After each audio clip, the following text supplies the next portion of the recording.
Welcome back to Under 30 Time. You're watching Next Gen Investing here on the Schwab Network. And joining us now for Under 30 is George Tsilis. George, of course, Senior Markets Correspondent for the Schwab Network, helping us break down Hewlett-Packard Enterprise, HPE, George. Just a mouthful, easier to say HPE. What do you make of this stock, the more software-oriented aspects of Hewlett-Packard?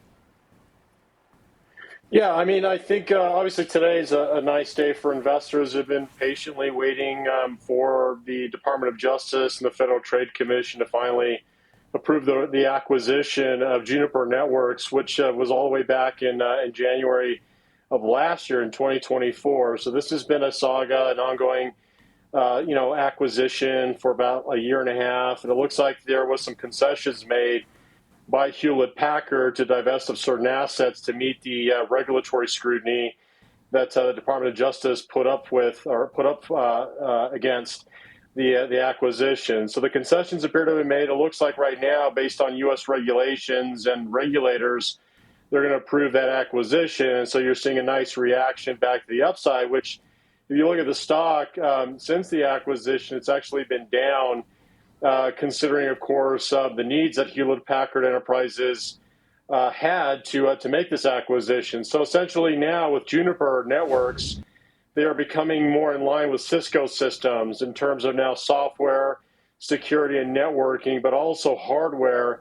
And that's what Juniper provided Hewlett-Packard Enterprises, which is still one of the leaders now in the mega secular trends that have been going on in things like data, cloud connectivity, and of course, the demands for IT.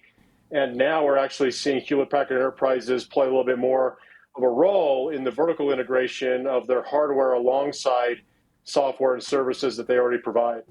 So, George, I mean, does this mean that this deal now is set to go through, or could we see any degree of still like the Department of Justice or like just government scrutiny still added? Like, is this now a green light, or do we still have some caution here? Well, I suggest it does mean there's a green light. I could be wrong here, so don't take it for 100% accuracy. But based on my experience, that when acquisitions are made, whether it's horizontal acquisitions or vertical acquisitions, there's going to be an antitrust review. And of course, the regulators are doing their due diligence. Both companies have to provide, documents, information about their market share, competition, pricing power, and all these factors that go into basically some equations that their economists use to determine if there's going to be anti-competitive problems generated from the acquisition. So generally, they'll find something. And then, of course, the company that's making the acquisition will make some sort of concessions. They'll ameliorate their concerns by making some concessions. They'll either divest of certain assets to pacify regulators. And once they find it's okay to go with it, they pass their regulatory guidelines, then generally speaking, they let it go through. So this is from a U.S. regulator standpoint. I can't speak for other foreign regulators, whether there's a European Commission that may put up a little bit of a barrier to it, or even in Asia.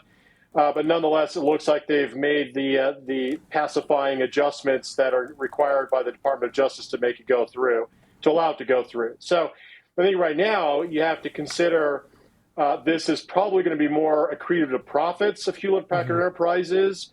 Both Juniper and HPE weren't growing all that fast in the mid to high single digits in sales and earnings.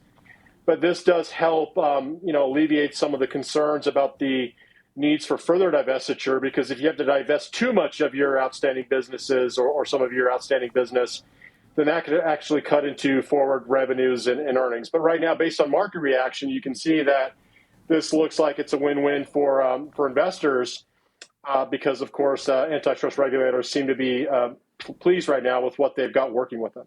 Yeah, and expand upon that if you can, George, because the win might look different than NVIDIA buying some up-and-coming AI company. Like, it's an accretive acquisition to profits and income, maybe through dividends or something like that for value and income investors. But, like, the growth rate's not going from mid-single digits to 20% because of this.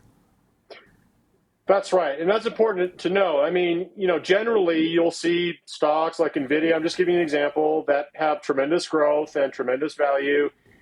gap higher on earnings, and you see a continuation. Obviously, today you're seeing a gap in the price action relative to the close on Friday. However, you have to be mindful of, how far is this acquisition going to take Hewlett-Packard as a combined entity? What's the prospects for growth going forward? But also, where is the growth relative to value? And right now, the stock is trading at historical valuations level around 10 times forward earnings. Historically, it's around 8.5 times. But keep in mind that the revenue and earnings growth is probably going to remain in the mid-single digits, despite the fact that they're integrating now server, storage, networking, and software and security together through the acquisition. Yeah, and I think good place to leave it, George, with HPE up today now almost 12%. So a nice move. And actually, both of these stocks, Juniper also higher. It's George Tsilis, Senior Markets Correspondent for the network.